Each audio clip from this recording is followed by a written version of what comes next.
मेरा दिल बहुत दुखता है जब इस तरह के मैसेज आते हैं कि सर आप तो मुसलमान लगते ही नहीं, आप तो अच्छे इंसान हो, यानी मुसलमान अच्छे नहीं होते, ये लोगों के दिमाग में डाल दिया गया है। लोग अच्छे हैं, भोले हैं, लेकिन ये चीप मीडिया दिन रात हिंदू मुस्लिम करता रहेगा तो लोगों के दिलों में नफरतें आएंगी। बॉलीवुड की रोटियां भी हिंदू मुस्लिम करके नफरतों पे सेकी जाएंगी तो लोगों के दिलों में नफरतें तो आएंगी। पूरी दुनिया इस्लाम के पीछे क्यों पड़ी है? इस्लाम कहता है कि जुए के अड्डे बंद करो। जुए के अड्डे अगर बंद हो जाएंगे तो अरबों खरबों का नुकसान होगा। इस्लाम कहता है शराब की फैक्ट्रियां बंद करो। अब शराब बंद हो जाएगी, लोगों का तो फायदा होगा, लेकिन अमीरों का अरबों खरबों का नुकसान हो जाएगा, उसका क्या होगा? इस्लाम बेहयाई को मना करता है, लेकिन अगर एडल्ट इंडस्ट्री बंद हो जाएगी तो इतनी सारी अरबों खरबों की जो कमाई आती है वो कहां से आएगी? इस्लाम ब्याज को, इंटरेस्ट को मना करता है, जिससे अमीर और ज्यादा अमीर होता है और गरीब और ज्यादा गरीब हो जाता है। ब्याज बंद हो जाएगा तो अमीर फिर और ज्यादा अमीर कैसे होगा? जरा सोचिए, जुआ खेलकर कौन अमीर हुआ है? शराब पीकर कितने घर बर्बाद हो गए? ब्याज गरीब को और ज्यादा गरीब कर देता है और अडल्ट इंडस्ट्रीज जवानी को खा जाती है। अब इस सबको दुनिया के बड़े लोग, अमीर लोग कंट्रोल करते हैं। वो नहीं चाहते कि ये सब बंद हो, इसलिए इस्लाम के पीछे पड़े हैं। वरना जो मैं बोलता हूँ, जो कहता हूँ, जो करता हूँ, मेरी रहम दिली मैंने सब इस्लाम से सीखा है। इस्लाम कहता है कि दूसरों पर रहम करो। अगर तुम्हारा पड़ोसी तुमसे नाराज है तो तुम्हारा रब तुमसे नाराज है। माँ बाप अगर तुम पे जुल्म भी करें तो उनके सामने उफ तक मत करो। ये मर्तबा माँ बाप का दिया है।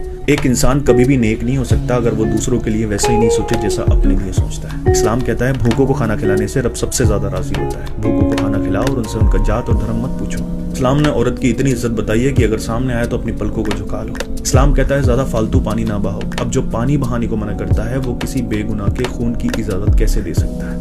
लोगों के दिमागों में कुरान के गलत मतलब डाल दिए गए कि काफिर जहां मिले मार दो। कुरान इंडिया में तो नहीं आया ना, अरब में आया, हिस्सों में आया। जंगें होती थी, कुरान की आयत आती थी, उनमें बोला जाता था कि इनके साथ ये करो वो करो। उन आयतों का गलत मतलब निकाल कर नफरतें बेची जा रही हैं, लोग अपने फायदे के लिए इस्तेमाल कर रहे हैं। मैं हमेशा कहता हूँ कि दिल में नफरत रखकर हम किसी के साथ इंसाफ नहीं कर सकते। दिल से नफरत को निकालिए, उसके बाद सच्चाई को जानिए। कोई ये क्यों नहीं बताता कि कुरान में रहमत का जिक्र कितनी बार आया है? ऐसे लोग भी दुनिया में आए जो अपने आप को खुदा कहलवाते थे, खुदा मानते थे, लेकिन जाना उनको भी पड़ा। अमर कोई नहीं है, सबको जाना है। जो जालिम नफरतें फैला रहे हैं, झूठ फैला रहे हैं, लोगों को आपस में लड़वा रहे हैं, मरना उनको भी है और हिसाब उनको भी देना है। लोग गलत करते हैं तो वो लोग गलत है, इस्लाम गलत नहीं।